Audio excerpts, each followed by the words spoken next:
তো বন্ধুরা এখন এই যে আমাদের একটা সিনিয়র মিস্ত্রি তদারকি করছে। এখন এই যে লাইটগুলো লাগিয়েছে, তো কিছু লাইট জ্বলছে না, তো এখন কি বলবে এখন দেখা যাক।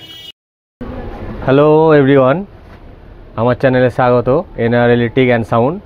তো থাম্বনেল দেখেই বুঝতে পেরেছো আজকে কি নিয়ে ব্লগ হতে চলেছে। তো আজকে ব্লগটি হতে চলেছে একটা কালী পুজোর যে থিম হচ্ছে সেই থিমের প্যান্ডেলে কীরকমভাবে লাইট লাগাবো আমরা সেটা তোমাদেরকে দেখাবো, তোমাদেরকে শেয়ার করব।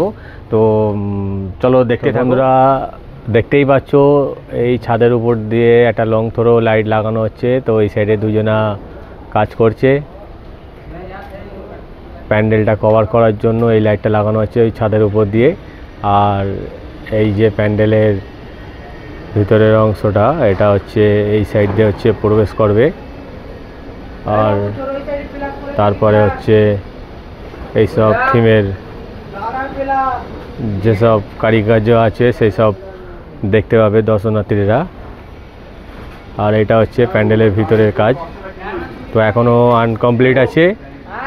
তো এখনও লাইট লাগানো কমপ্লিট হয়নি, এখনও প্যান্ডেলটাও কমপ্লিট হয়নি। আর এটা দেখতে পাচ্ছ গোলাকার আকৃতি, তো এটা উপরে সিলিংয়ে থাকবে। তো এটা একটা ডিজাইন আছে, এই ডিজাইনে ছোট ছোট স্পট লাগছে। কেমন আছেন আপনারা?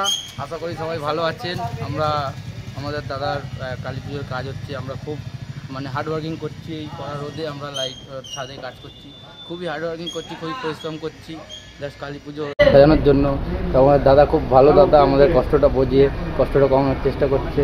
তো লাইক কমেন্ট করতে বলবেন না, এতটা কষ্ট করছি আপনি দেখছেন, তো প্লিজ। তো এতগুলো কমেন্ট করেছে, তো আমি একটা কমেন্ট করছি। তো এই সাইডে একটা সিনিয়র ইলেকট্রিশিয়ান হয়ে তো এই সাইডে যে লং থ্রোটা লাগানো হয়েছে, তো এই লং থ্রোটা গিয়ার বক্স না লাগিয়ে ডাইরেক্ট তার জুড়ে দিয়েছে ফেস নিউট্রাল। তো এটা কি করে করলো এটা আমি বুঝতে পারলাম না। এটা পুরো মজাক করে ফেলেছে এরা। কি বলবো বলো?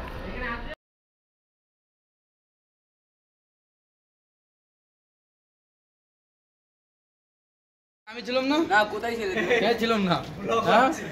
হ্যাঁ রেকর্ডটা দেখিয়ে দাও একটু। তো বন্ধুরা এখানে দেখতে পাচ্ছ এই যে গেটটা লাগানো হচ্ছে, আর এই সাইডে টিফিন করছে, আর ফিরদৌস এখন একটু ড্রামা করছে। বলে ভালো কষ্টে কাজ করি, যার ড্রামা হবে না। এরা কিন্তু রেকর্ড করে দিয়েছে দাদা, যাই বলো।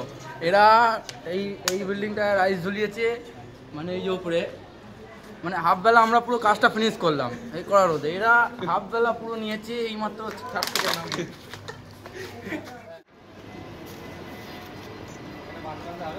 আমার মনে হচ্ছে ডান দিকটা হালকা উঠছে না, কি বলতো? এখন চপ মুড়ির টিফিন খাওয়া হচ্ছে, আর এই যে রাকিবুল্লাহ খাচ্ছে, আর একজন সেই পালাচ্ছে।